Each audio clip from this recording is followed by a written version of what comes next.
Dr. Jim, this is Scott Bennett. Good to finally meet you, even though it's over video. Today, helping me will be my wife, Jerica, and who's sitting here off to the side. She's also my business partner. So, with that introduction, we're going to go ahead and get started. So, Jerica, first question.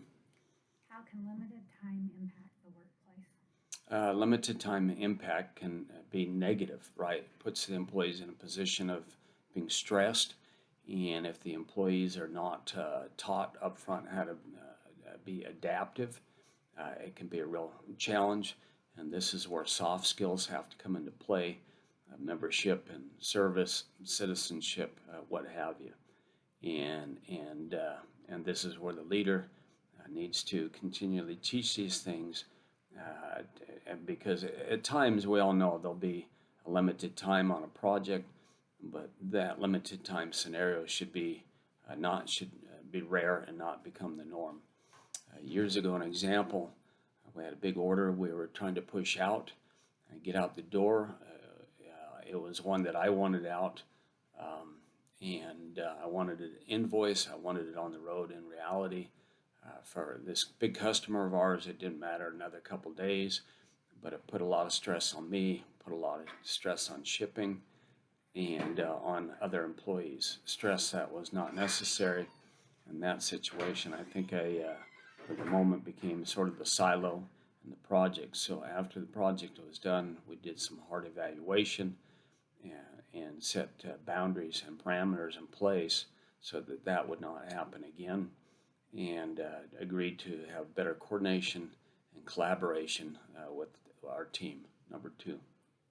How can too much work impact the workplace? It can be just as negative as having limited time.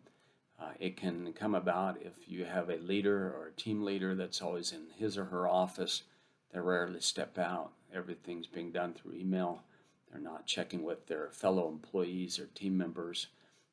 They're not popping into other meetings to see how things are going. And so that leader has lost a vision or sight to keep his or her team out of that situation.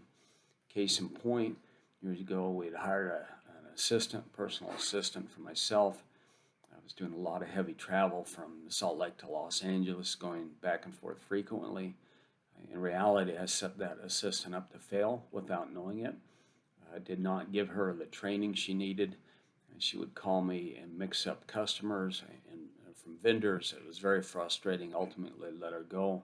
So once that took place, dust settled again. Some real hard evaluation, looking at soft skills, service, citizenship, adaptability. Unrealistic to have her adapt when the job was completely new to her. So again, put those boundaries in place, and also for a team to help the next assistant we hired, lightened up the workload, made sure there was better training involved for that individual in order to succeed and not fail. Number three. How can other people not doing their part impact the workplace? First of all, I think it's important to have clear expectations for your team, defined responsibilities, and clear parameters, clear goals to make sure everybody knows what the goals are. It's important to make sure everybody feels safe, everybody's on the boat. There might be at times agree to disagree, but everybody still needs to be going in the same direction. Again, this is a soft skills issue, so it's important, again, to meet with individuals, self-evaluate, to make sure those definitions and understandings are there. Again, case in point, years ago, well, most of my career I've been in the precious metals industry. Margins are very tight on, you know, as metals spot prices swing. I'd locked in a customer, an order, and policy is, and the customer knew it because he's in the business, that you have 48 hours to pay for your lock or your spot lock. And this customer, even after 96 hours, still had not paid, canceled his order, and which he was very irate about because spot price had gone up significantly. Well, he went over my head to the owner of the company. Owner of the company agreed to keep that lock. Cost the company several $1,000s, but in the process for me it was demoralizing, and I felt like water was being taken onto the boat at that point. And I thought to myself, why would I save this company money or even make and try to worry about making this company money?